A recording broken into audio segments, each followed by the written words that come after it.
وہ 16ویں صدی کا زمانہ تھا جب دور مغرب میں ایک سامراج اپنی سرحدوں سے باہر نکلنے کا خواب دیکھ رہا تھا۔ سمندر کی لہروں کو چیرتے ہوئے برطانوی جہاز پہلی بار ہندوستان کے ساحل کی طرف بڑھ رہے تھے۔ انہیں اندازہ بھی نہیں تھا کہ یہ سفر تاریخ کا سب سے بڑا باب لکھنے والا ہے۔ آہستہ آہستہ ایسٹ انڈیا کمپنی کے تاجر ہندوستان پہنچے۔ وہ مغل درباروں میں عزت پاتے، مسکراتے ہوئے تجارت کی بات کرتے، مگر ان کی نظریں کہیں اور تھیں، طاقت پر، قابو پر اور اس سرزمین کی دولت پر۔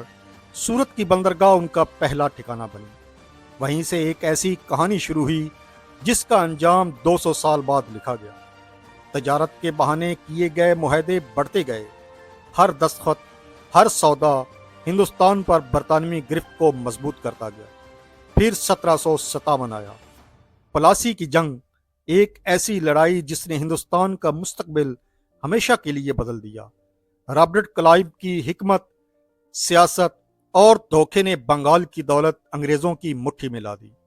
نواب کی فوج جنگ کے لیے تیار تھی، مگر انہیں آنے والی غداری کا اندازہ نہیں تھا۔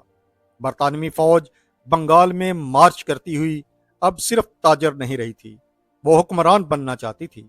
آہستہ آہستہ ہندوستان کا نقشہ بدلنے لگا، برطانوی رنگ پھیلتا گیا اور ایسٹ انڈیا کمپنی نے ٹیکس اور سخت پالیسیوں کے ذریعے عام لوگوں پر دباؤ بڑھایا۔ کسان، مزدور اور تاجر سب بھاری ٹیکسوں کے بوجھ تلے ٹوٹتے چلے گئے۔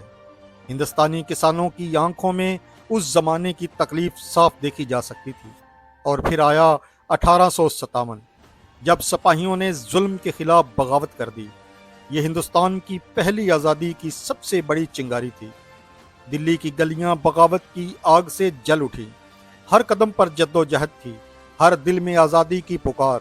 اس انقلاب میں بوڑھے مغل بادشاہ بہادر شاہ ظفر ایک علامت بن کر کھڑے ہوئے، کمزور ضرور مگر ہندوستان کی آخری امید۔ ان کی آنکھوں میں ڈوبتے ہوئے تخت کا در تھا، ان کی آواز میں خاموش التجا، مگر برطانوی جبر تیز تھا۔